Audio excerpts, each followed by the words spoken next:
Oke Bapak Ibu, kita akan melanjutkan pembelajaran kita hari ini, yaitu bab ketiga dari modul pertama, yaitu tentang berbagi dengan gembira. Jadi pada pembelajaran ini akan membantu Bapak Ibu untuk memahami konsep pecahan yang benar. Sebelumnya Bapak Ibu pasti belum lupa dong sama saya. Jadi saya adalah Helena Artasari Sihombi, Widya Iswara di Balai Besar Guru dan Tenaga Kependidikan Provinsi Sumatera Utara.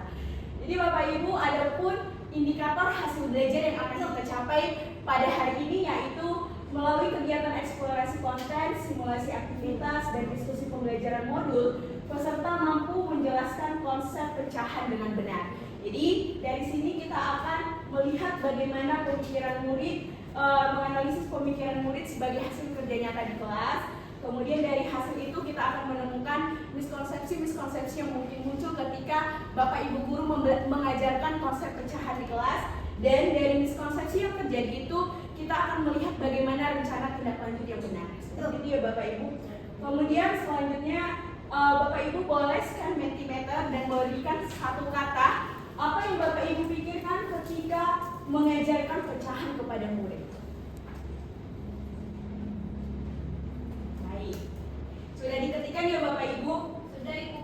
Oke. Di sini ada beberapa kata, ada yang bilang pusing, repot, bingung, wah ada sampai ada yang frustasi, kemudian ada yang dilema, susah dan menantang. Saya mau tahu nih alasan Bapak Ibu yang mengatakan bahwa mengajarkan pecahan itu bikin frustasi. Kenapa tuh alasannya? Siapa itu Bapak Ibu yang menjawab seperti itu? Saya Bu. Silakan Bu Mustika, kenapa? Iya, soalnya Bu sudah dijelasin berkali-kali. Nah, terus sebenarnya sudah hafal, tapi waktu dikasih soal jawabnya salah. Gitu. Oke, jadi bikin frustasi gitu. Oke, sudah dijelaskan berkali-kali, tiba dalam pengerjaan soal, tapi muridnya tetap menjawab salah. Bagaimana dengan Bapak Ibu yang menjawab sampai dilema? Kalau saya Bu, Oke, silakan Pak Huda. jadi menurut saya dilema, kenapa saya bilang dilema, yaitu karena saya bingung harus mulai dari mana mengajarkan pecahan Bu. Contoh nih, saat menuliskan 1/4 dan setengah di papan murid sudah pada kebingungan gitu. Oh iya, jadi Pak Huda merasa bingung mengajarkan pecahan itu harus dimulai dari mana. Ketika Pak Huda sudah menuliskan angka setengah dengan 1/4 di papan, muridnya udah kebingungan, angka apa lagi ini? Begitu kira-kira ya Pak Huda? Oke, selanjutnya sebelum kita membahas lebih dalam tentang pernyataan ini, kita lanjut ke pernyataan berikutnya. Jadi Bapak Ibu, di sini ada gambar pizza masih menggunakan kode Mentimeter sebelumnya. Bapak Ibu boleh silakan memberikan full. Kira-kira pizza ini mana yang benar? Apakah dia memang 1/4 bagian atau tidak? Ada yang bukan 1/4 atau ragu-ragu, saya belum yakin. Oke. Kita lihat hasil Mentimeternya Bapak Ibu. Oke. Dari 6 peserta sepertinya ini seimbang nih jumlahnya. Ada yang jawab ya semua potongan adalah 1/4. Kemudian ada yang menjawab juga ada yang bukan 1/4, terus ada yang ragu-ragu. Jadi dari sini, dari semua jawaban Bapak Ibu, apa yang dapat kita simpulkan? Kita sebagai guru, orang dewasa aja punya pemikiran masing-masing. Apalagi murid yang sama sekali belum paham tentang pecahan itu. Jadi mereka punya pemikiran masing-masing.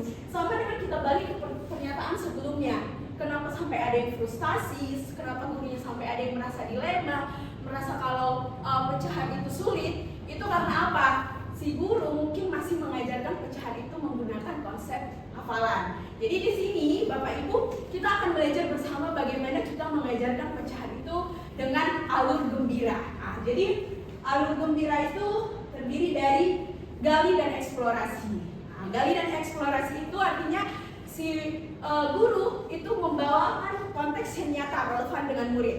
Seperti tadi saya kan tunjukkan aja foto pizza gitu. Atau Bapak Ibu juga boleh langsung membawakan yang realnya, misalnya mau berbagi coklat seperti itu ya. Kemudian atau berbagi kue yang memang si murid sering lihat di kehidupannya sehari-hari atau dekat dengan kelas. Kemudian nanti kita akan bahas lebih dalam bagaimana yang disebut dengan buat konten, buat aktivitas, ikuti pemikiran murid, rayakan dan akhiri.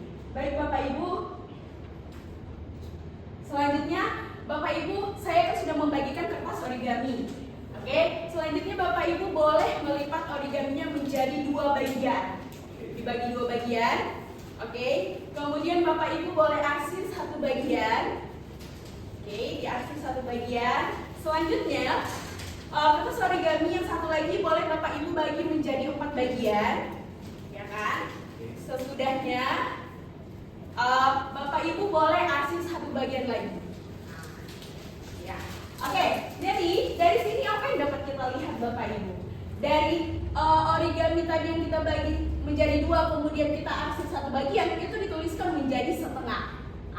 Kemudian origami yang kita lipat 4, kemudian kita arsip satu bagiannya, itu kita tuliskan menjadi 1/4. Jadi dari sini apa yang dapat kita lihat? Bagiannya itu harus sama besar. Itu dia konsep pecahan yang sebenarnya. Bagiannya itu harus sama besar. Jadi pernyataan yang pizza tadi, apakah itu 1/4 bagian? Tidak, karena ada yang besar, ada yang kecil. Jadi konsep ini yang harus kita tekankan ke murid-murid kita di kelas. Jadi setengah 1/4. Angka 1 di atas itu disebut sebagai pembilang. Angka 2 dan angka 4 disebut sebagai penyebut. Bapak Ibu pasti sudah paham. Jadi dari sini, anggap kalau misalnya Bapak Ibu adalah murid, setelah melakukan aktivitas itu, kemudian saya nih sebagai guru mau menanyakan, kira-kira dari aktivitas yang sudah kita laksanakan, apa itu pembilang, apa itu penyebut, siapa yang mau memberikan pendapatnya? Saya Bu. Silakan Bu Anela. Yang dari diskusi kita tadi dapat diambil kesimpulan bahwa pembilang itu adalah jumlah bagian yang diwarnai atau diarsip, dan penyebut itu adalah jumlah total dari seluruh bagiannya. Oke, baik. Jadi dari aktivitas itu si murid menemukan sendiri konsepnya gitu. Jadi mereka nggak menghafal lagi, mereka menemukan sendiri konsepnya. Jadi itu adalah yang disebut dengan muat konten. Alur kedua dari si gembira tadi. Kemudian, ini dia. Jadi kita mulai dari hal konkret, kemudian masuk ke semi konkret, kemudian ke suatu yang abstrak. Abstrak itu simbol matematisnya tadi. Kemudian selalu tekankan lagi bahwa pecahan itu adalah bagian yang harus sama besar. Selanjutnya Bapak Ibu, kita mau membuat aktivitas rancangan sederhana. Bapak Ibu boleh scan padletnya. Di sana sudah ada instruksinya. Bapak Ibu secara berpasangan untuk membuat hasil diskusinya. Silakan Bapak Ibu buat rancangan menggunakan benda-benda konkret di sekitar Bapak Ibu, kemudian merancang aktivitas sederhananya. Silakan Bapak Ibu. Silakan berdiskusi berpasangan. Mau pakai masker? Iya, berpasangan silakan. Oke. Baik Bapak Ibu, kira-kira sudah paham ya aktivitasnya? Oke, sudah Bu. Selanjutnya boleh kepada salah satu kelompok volunteer yang mau mempresentasikan hasil kelompoknya. Silakan. Saya Bu. Silakan Ibu Mustika, boleh dipresentasikan. Di sini aja Bu. Boleh. Bu, jadi kami nama kelompoknya numerasi ceria.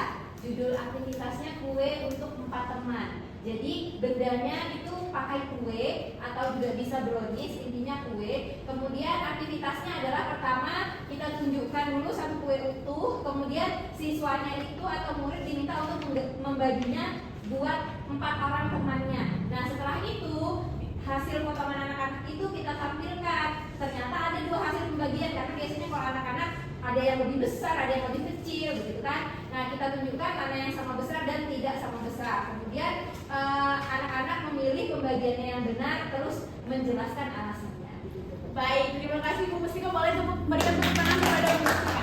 Oke, baik Bapak Ibu, dari hasil kelompok yang Bapak Ibu telah diskusikan, dari sini apa yang dapat kita simpulkan? Bahwa sebenarnya untuk mengajarkan pecahan itu kan bukan sesuatu yang hal yang sangat sulit ya Bapak Ibu.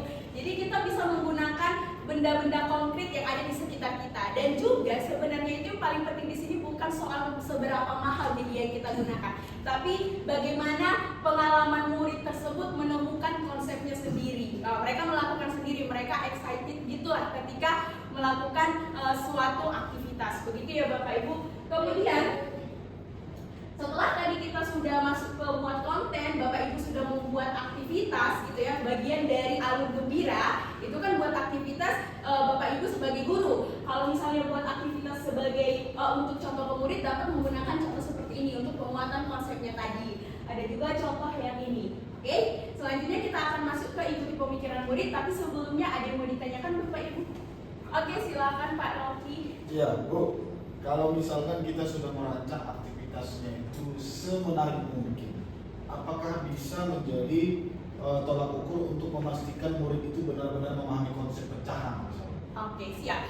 Aktivitasnya udah semenarik mungkin, terus muridnya terlihat sangat antusias mengikuti aktivitas. Tapi apakah memang benar-benar mereka sudah memahami konsep pecahan itu? Jadi terkadang sudah sangat antusias, motong-motong kuenya udah semangat, lipat-lipat kertasnya udah semangat, mewarnainya sudah semangat. Tiba di soal misalnya membedakan mana yang lebih besar seperempat dengan setengah masih tetap salah.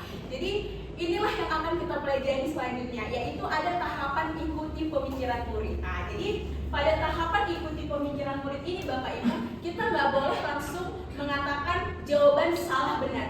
Salah benar itu adalah jawaban akhir. Jadi kita harus melihat dulu kenapa si murid itu menjawab salah. Kita analisis alur berpikir si murid. Kenapa kira-kira? Jadi misalnya nih seperti ini. Bapak Ibu di sini ada studi kasus, boleh join ke Mentimeter, kemudian kodenya ada di sana.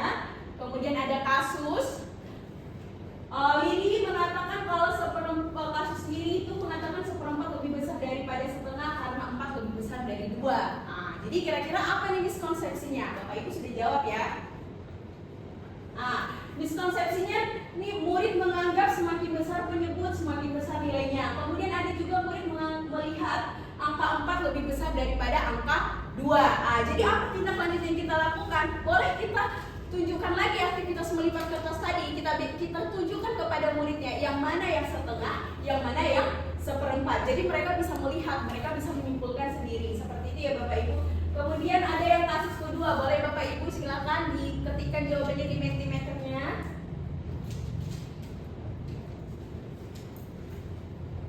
Oke baik, kita lihat hasilnya. Pizza dibagi 4 potong tidak sama besar tapi disebut seperempat. Miskonsepsinya apa? Mereka belum memahami nih. Kayaknya rata-rata jawabannya belum memahami kalau pecahan itu harus dibagi sama besar. Jadi harus kita kuatkan lagi konsep pecahan itu seperti apa. Gitu. Selanjutnya ada ikuti pemikiran murid.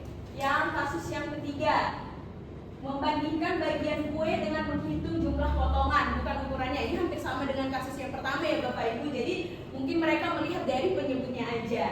Terus begitu yang namanya ikuti pemikiran murid. Selanjutnya kita masuk ke refleksi dan penutup. Silakan Bapak Ibu boleh menyampaikan satu hal yang Bapak Ibu pahami dan tentang cara memaknai pecahan dan satu langkah yang akan diterapkan di kelas. Siapa yang mau berbagi? Silakan Pak Alfarizi. Terima kasih Pak atas pendidikan. Kalau saya sendiri sih refleksi yang saya dapatkan dari pembelajaran ini, ya murid banyak memikirkan angka seperempat itu lebih besar dari seperti karena ada angka 4 nih tadi. Jadi saya pikir langkah yang bisa dilakukan adalah membandingkan ukuran itu dengan menggunakan benda konkret gitu. Jadi peserta bisa menerima visualisasi secara langsung. Oke baik, selanjutnya ada lagi yang menyampaikan? Ya, Silakan Pak Maman. Ya, Bu, jadi saya memahami bahwa tugas seorang guru itu bukan hanya sekedar mengoreksi jawaban, tapi juga harus mampu mengetahui bagaimana cara berpikir murid itu sendiri. Oke baik. Kemudian terima kasih Bapak Ibu yang sudah menyampaikan refleksinya. Sebelum penutup boleh menyampaikan satu komitmen yang akan dilakukan setelah pembelajaran ini, setelah mendapatkan pembelajaran alur gembira pada matematika. Silakan Bapak Ibu. Silakan. Baik Bu, jadi setelah kegiatan kita hari ini mungkin saya akan berkomitmen untuk bisa memulai mengenalkan setengah dan seperempat kepada peserta didik kita itu bukan dari hal yang abstrak. Saya akan mulai mengenalkan dari hal yang konkret dan dekat dengan kehidupan kita. Baik, terima kasih Bu Anela. Jadi apa yang paling penting mulai dari pengalaman konkret dan bukan simbol. Terima kasih Bapak Ibu sudah berbagi hari ini. Kita bertemu lagi di besok hari, tetap semangat. Terima kasih.